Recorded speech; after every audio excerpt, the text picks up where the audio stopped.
me see. Jump smoke shit out. He got the same lawyer as Gunna. He did? I pull up on him, and one of our other homies that I knew like a few years ago, I saw him because he was recording.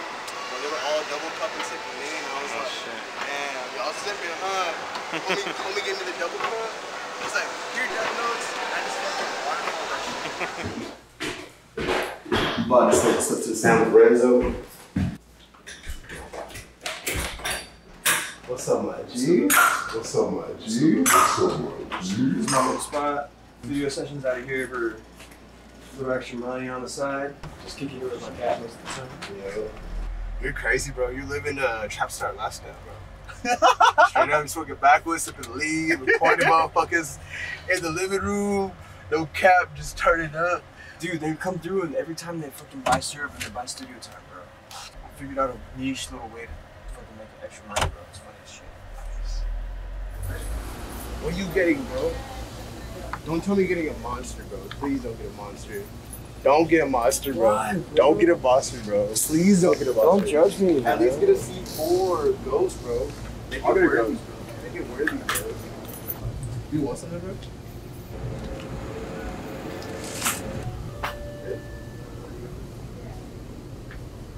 Oh, like candy is trash. Might just get this. Those are good as fuck. Those are good. I like those. Those, dude, you put me onto those hard. Those are fire. Yeah. And they don't even have that much sugar, bro. Good.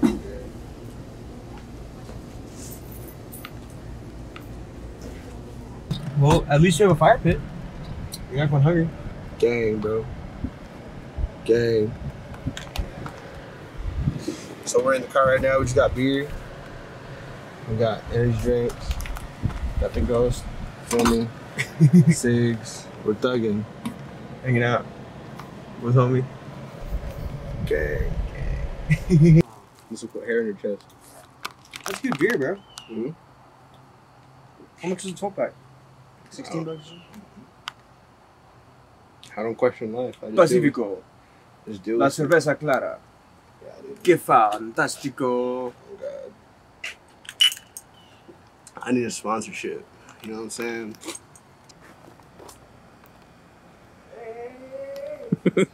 Ay, papi. But I don't know what happened to him. So basically, what had happened was he had overdosed in this like back flower garden area, and it was like this little house shed area. And supposedly he had taken too much heroin and shot himself on purpose. And it was like a suicide. You know, it was like he's been on like heroin for a while. With, you know, he talked about it type shit, but not too much. But there's conspiracy theories that his wife Courtney Love, who he had a kid with, killed him. She was jealous of his career. Yeah. Because hers was shit. No, Like, she tried to be a singer or whatever, and like she just wasn't making noise like Kurt. Say there's a suicide note, and they say that it wasn't written in his handwriting. Oh. Yeah, because basically, like, if you do that much heroin to be incognitive, right? Like, you're just fucked up. You do so much heroin before you shoot yourself. How do you have the time to be that legible and write that long of a note? You know what I'm saying? Because he shot himself with a shotgun. Like in his mouth, bro. Shot himself in the face, like in his mouth, bro. Like, how do you do that when you take that much heroin? There was so much heroin in his blood, bro. Like, how do you? You can't reach the trigger. Like, you'd have to abuse his foot. Yeah. To pull the trigger. Because it wasn't like a sawed-off or anything. It was normal. This was like back then, like a long ass shotgun. Yeah, so. And not only that, but when they interviewed some dude that knew Courtney Love, the dude had exposed Courtney Love and said some shit on news type shit, or like an interview. And like a week later, he had died in those like train tracks, bro. Walking on train tracks. How do you not hit see him, bro? a train? Yeah, like this dude was like, he could see, he could talk, and he could walk. Normal. How does he die just randomly on the train track? My homie Corbin, bro, in kindergarten, bro. I had a skateboard, he had a skateboard. We were like Walmart skateboards, bro. We just ride down this fucking big ass hill. Look at this. Go down it.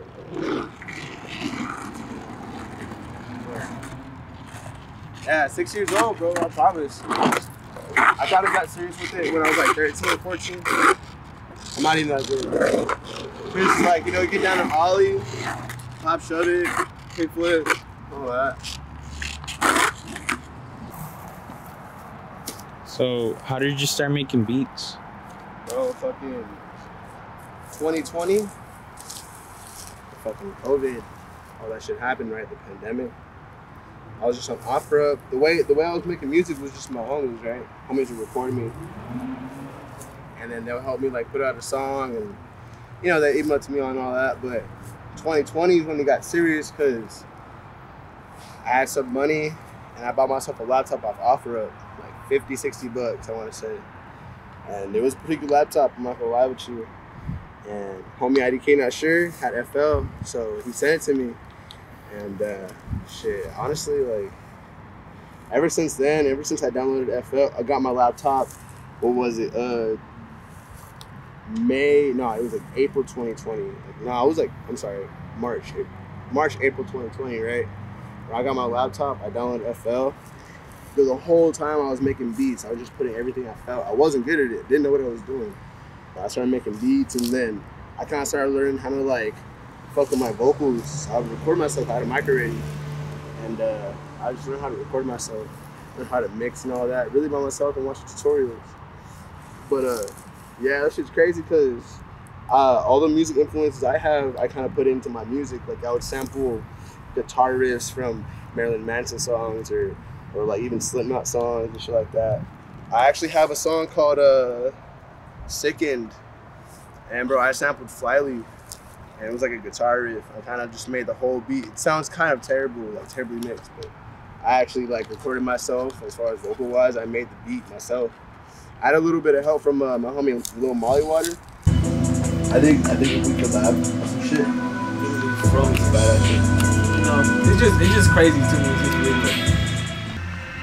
I think too with like the music shit, you know how you said too, how everything sounds nostalgic, and like you know how I said PBS Kids.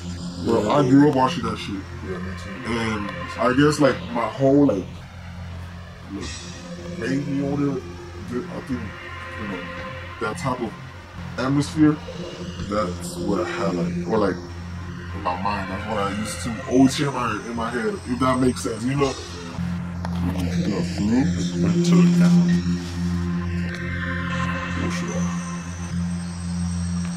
trying to see that shit.